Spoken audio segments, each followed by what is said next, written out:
तथागत गौतम बुद्ध ने अपने जीवन का एक विलक्षण अनुभव साझा करते हुए चारों कुमार युवकों को बताया कि जब सत्य की खोज में 10 साल बिताने के बाद भी मैं अपने मन को समझ नहीं पाया तो बहुत निराश हो गया था। मैंने उपवास करने का संकल्प ले रखा था और मैं भूखा प्यासा यूं ही संसार में बिना किसी मकसद के भटक रहा था। तथागत गौतम बुद्ध ने बताया कि मैंने मौन रह के भी देखा, मैंने व्रत करके भी देखा, लेकिन मौन रहते रहते और उपवास करते करते जब कोई परिणाम हाथ नहीं लगा तो अंदर से बहुत निराशा हो रही थी। कुछ समझ नहीं आ रहा था कि मैं क्या करूं। अकेले में बैठकर रोया करता था। फिर एक दिन जब अंदर का घड़ा पूरा भर गया तो मैं एक पहाड़ी पर पहुंच गया। मैंने सोच लिया था कि अब मैं आत्महत्या कर लूंगा और वहां पहुंचकर मैंने पाया कि मैं अंदर से कितना कमजोर हूं। और वहां पर मैं चीख चीख कर रोने लगा। आसमान में बिजलियां कड़क रही थी, तेज बारिश हो रही थी और मैं वहां पर चीख रहा था। लेकिन कुछ ही समय बाद कुछ चमत्कारिक घटित हुआ। मेरा मन एकदम से शांत हो गया, जैसे घड़ा खाली हो गया। और जिस आनंद को मैं मौन रहकर प्राप्त नहीं कर पाया था वो मैंने चीख चीख कर प्राप्त कर लिया था। और तब मुझे एक सीख और मिली। मुझे पता चला कि बाहर से मौन होने से कुछ नहीं होता, अंदर से चुप होना पड़ता है। कई बार मन पे बहुत ज्यादा तनाव हो जाता है, मन बोझ के तले दब जाता है, मन का घड़ा पूरा भर जाता है। ऐसी परिस्थिति में अगर आदमी चुप रहता है तो वो तो अपने बोझ के तले ही दबता रहेगा, उसका आंतरिक विकास नहीं हो पाएगा। ऐसी परिस्थिति में आदमी को चुप नहीं रहना चाहिए, उसे अपने मन का बोझ हल्का करना चाहिए, किसी अपने से अपने मन की बात साझा करनी चाहिए। और जब अंदर से मन का घड़ा खाली हो जाए तब मौन रहकर अभ्यास करना चाहिए। तब असली मौन का महत्व समझ में आता है। संध्या का समय था। वेणुवन में तथागत गौतम बुद्ध चारों कुमार युवकों को उपदेश दे रहे थे। चारों कुमार युवकों को तथागत के पास आए हुए सिर्फ 5 महीने हुए थे और 5 महीनों में ही उनकी वृद्धि बहुत ही अभूतपूर्व थी। यहाँ पर उनकी अलग अलग कार्यशालाएं होती थी, जैसे कि तलवारबाजी या फिर धनुर्विद्या, और उसके बाद तथागत के उपदेश हुआ करते थे ताकि उन्हें सद्धर्म का मार्ग भी पता चल सके। एक कुमार युवक ने तथागत से एक सवाल किया। उन्होंने पूछा कि हे तथागत, आपने हमें ये तो बता दिया कि अपने मन का घड़ा अगर भर जाए तो उसे खाली कर लेना चाहिए और उसके लिए उस दर्द को चुप रहकर सहना नहीं है बल्कि किसी से बात करके अपने मन का बोझ हल्का कर लेना है। लेकिन आपने ये नहीं बताया कि किन परिस्थितियों में हमेशा चुप रहना चाहिए, किन जगहों पर आदमी को चुप रहने से ही फायदा होता है। तथागत ने सभी से एक संकल्प लेते हुए कहा कि तुम्हें 2 दिनों तक मौन रहना है। जब तुम 2 दिनों तक चुप रहोगे तब तुम वो समझ पाओगे जो मैं तुम्हें बताना चाहता हूँ। तब मैं तुम्हें 7 ऐसी जगहें बताऊंगा जहाँ तुम्हें हमेशा चुप रहना है और तभी तुम उन बातों को समझ पाओगे। लेकिन याद रखना, चुप रहने का संकल्प सिर्फ तुम्हें पता है, किसी को मत बताना कि तुमने चुप रहने का संकल्प ले रखा है। 2 दिनों तक चुप रहने का संकल्प लेकर वो वापस अपने आश्रम में लौट आते हैं। लेकिन अगली सुबह आश्रम में आयुर्वेदिक खान पान पर विद्यार्थियों में तर्क वितर्क होने वाला था, जिसमें चारों कुमार युवकों ने भी हिस्सा ले रखा था। तर्क वितर्क शुरू हो चुका था, लेकिन कुमार युवकों ने तो चुप रहने का संकल्प ले रखा था। तथागत की वो चेतावनी उन्हें अच्छी तरह से याद थी कि 2 दिनों तक पूर्णतः मौन रहना है, चुप रहना है। आश्रम के विद्यार्थियों के साथ वहां पर आचार्यगण भी मौजूद थे। सभी ने सोचा कि चारों कुमार युवकों के पास कोई तर्क नहीं है, वो बिल्कुल तर्कहीन और बुद्धिहीन है। आश्रम में चर्चा चल रही थी कि ऐसे कुमार युवक भला राज्य को कैसे संभाल पाएंगे। कुमार युवकों के सहपाठी उनके मुंह पर ही उनका मजाक बनाने लगे। एक विद्यार्थी ने तो बड़ी अकड़ के साथ उन चारों का रास्ता रोक लिया और रास्ता रोक कर कहा कि ये मत समझ लेना कि तुम हमसे किसी चीज में बेहतर हो, तुम राजा के बेटे हो, बस यही है तुम्हारे पास उपलब्धि। ये भी कोई उपलब्धि हुई। जब इस तरह की आलोचना उन्हें सहनी पड़ती तो उनके मन में टीस उठने लगती। उन्हें समझ नहीं आता था कि उन्होंने चुप रहने का संकल्प क्यों ले लिया। अब धीरे धीरे क्या हुआ कि अपने प्रति हो रहे मजाकों का, आलोचनाओं का जब उन्होंने कोई जवाब नहीं दिया तो इससे सब लोग उन्हें कायर भी समझने लगे। अब वो करें तो करें क्या, किसी को बता भी नहीं सकते कि उन्होंने चुप रहने का संकल्प ले रखा है। उनके पास देखने और सुनने के अलावा दूसरा कोई विकल्प ही नहीं था। रात का भोजन करने के बाद बिस्तर में लेटे हुए चारों कुमार युवक आज दिन के बारे में सोच रहे थे। अगली सुबह तलवारबाजी और धनुर्विद्या की प्रतियोगिता होने वाली थी। तेज चलती हुई हवा के बीच रस्सियों से लटक रही मटकियों को निशाना बनाना था। जब पहले कुमार युवक ने मटकी का निशाना साधना शुरू किया तो उसके मन में यही विचार चल रहे थे कि हवा की गति कब बदल रही है। अगर वो हवा की गति के साथ अपने तीर की गति का संतुलन बना लेता है तो वो ये प्रतियोगिता जीत सकता है। ये विचार उसके मन में धनुर्विद्या का अभ्यास करते हुए पहले कभी नहीं आया था। ये विचार बिल्कुल नवीन था। अपने लक्ष्य का सही भेदन करके उसने वो प्रतियोगिता जीत ली। विद्यार्थी और आचार्य गणों के बीच फिर से चर्चा होने लगी कि चाहे तर्क शक्ति ना हो, लेकिन कुमार युवक धनुर्विद्या में बहुत अच्छे हैं। निशाना बहुत सधा हुआ है। आज की रात उन्हें बड़ी चैन की नींद आई और सुबह होते ही वो तथागत गौतम बुद्ध के पास पहुंच गए। वो 2 दिनों के अपने चुप रहने के अनुभवों को साझा करने के लिए उतावले हो रहे थे। सबसे पहले वाले कुमार युवक से तथागत ने पूछा कि भंते, तुम्हारा अनुभव कैसा रहा? उसने कहा कि हे तथागत, मैं तर्क शक्ति में निपुण था। मैं धनुर्विद्या या फिर तलवारबाजी ज्यादा नहीं जानता, लेकिन चुप रहने के कारण मैं अपने तर्क ही पेश नहीं कर पाया, इसीलिए मुझे आलोचना सहनी पड़ी और मेरा ये अनुभव कोई खास अच्छा नहीं रहा। तथागत ने उसे समझाया कि अनुभव अच्छे या बुरे नहीं होते, अनुभव सिखाने के लिए होते हैं। तुमने अपने अनुभव से क्या सीखा?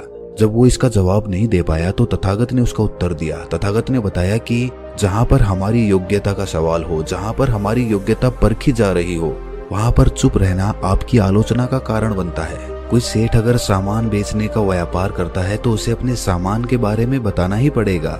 ऐसी जगह पर अगर वो चुप रहेगा तो उसे नुकसान झेलना पड़ेगा। इसी प्रकार अगर वो अपने सामान को भूलकर किसी दूसरी चीज के बारे में चर्चा करने लगे तो वो भी उसकी आलोचना का कारण होता है। बंते, तुमने साफ कहा कि तुम्हें धनुर्विद्या या फिर तलवारबाजी नहीं आती है। अब तुम अगर जबरदस्ती धनुर्विद्या के बारे में डींगे हाँकने लगो तो वो भी तुम्हारी आलोचना का कारण बन जाएगा। कुछ लोग हर विषय पर बोलते रहते हैं, चाहे उन्हें पता हो या ना पता हो, लेकिन उनकी अपनी एक राय होती है, उनका अपना एक मत होता है। ऐसे लोगों को कोई समाज में गंभीरता से नहीं लेता। इसीलिए उसी विषय पर बोलो जिस पर तुम्हें ज्ञान हो, जिसके बारे में तुम्हें अनुभव भी हो। सिर्फ ज्ञान नहीं, ज्ञान और अनुभव जब दोनों मिलते हैं तभी ज्ञान परिपूर्ण होता है। इससे एक बात अच्छी ये हुई कि कुमार युवक को संबोधित करते हुए तथागत ने कहा कि एक बात तो अच्छी हुई है, हमें ये पता चल गया कि तुम तर्क शक्ति में अच्छे हो, वही तुम्हारा हुनर है। पहले तुमने कभी अपने इस हुनर पर ध्यान नहीं दिया, लेकिन चुप रहने से तुम्हें अपने अंदर के हुनर पता चलते जाते हैं। जो लोग लक्ष्यहीन होकर जीवन भर भटकते रहते हैं, ऐसे लोगों को कुछ समय के लिए चुप रहकर देखना चाहिए। दूसरे कुमार युवक से तथागत ने पूछा कि तुम्हारा अनुभव कैसा रहा बंते?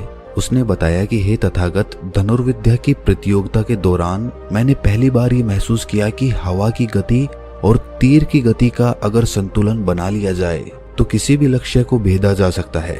हे तथागत, 2 दिनों तक चुप रहकर मैं उन बारीकियों को समझने लगा हूँ जिनको आज तक मैं नजरअंदाज करता रहता था। तथागत ने कहा कि जिस प्रकार हवा की गति और तीर की गति में संतुलन जरूरी होता है, उसी प्रकार सांसारिक जीवन में अपना लक्ष्य प्राप्त करने के लिए आपको आध्यात्मिक और सांसारिक जीवन में संतुलन स्थापित करना होगा। आध्यात्मिक और सांसारिक जीवन में संतुलन स्थापित होने के बाद आप बड़ी आसानी के साथ और बहुत ही जल्दी अपने लक्ष्य तक पहुंच सकते हैं। कुछ लोग सांसारिक जीवन में इतने घुल जाते हैं कि उनके पास खुद के लिए समय नहीं होता।